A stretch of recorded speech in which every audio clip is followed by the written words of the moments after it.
We want to bring in now another guest.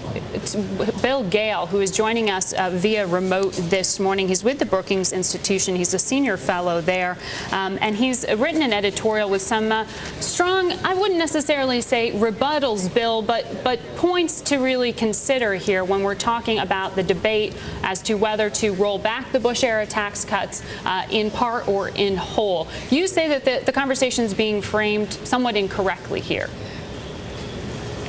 Well, I think that's right. The real issue right now is what's the best thing we can do to help the economy. Extending some or all the Bush tax cuts might be part of that, but there are other policies too. And I think it's important when we think about the tax cuts to understand they were never designed as a stimulus package.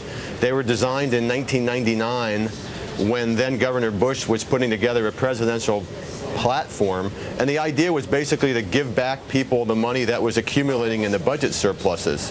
When they actually passed in 2001, Congress added a bunch of rebates to help give stimulus. But the body of the tax cuts, the things that are being considered now, were never considered or offered as a stimulus package. So it's not really obvious that we should extend that they are the best stimulus option right now.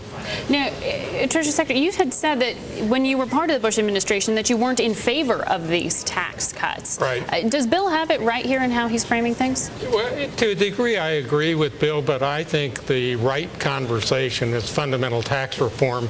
It's not shouting hallelujah if we roll back the Bush tax cuts. It still leaves us with this colossal mess that's an insult to intelligence. An insult to intelligence, meaning the deficit itself? No, I mean the tax system is a disaster. No one would knowingly, who knows anything, would knowingly create the tax system we have. That's the fundamental problem. This is, to me, this is a marginal issue about rolling back the Bush tax cut. It's not the right issue.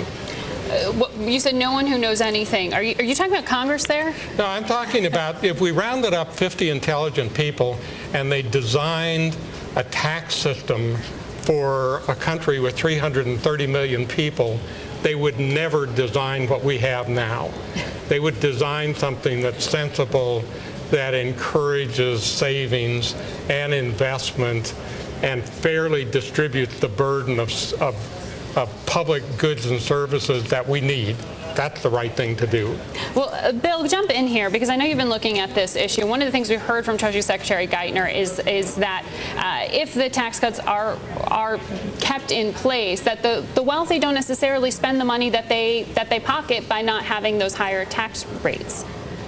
Do you buy that? Well, let me just yes, completely. Let me first, though, associate myself with Paul O'Neill's comments it's a perfect example of what I mean. Is the bigger issue is how to help the economy. That's what we should focus on. Whether we extend the tax cuts is that just happens to be the issue that's come up, but it's not the real issue. And yes, I completely agree on the need for fundamental tax reform.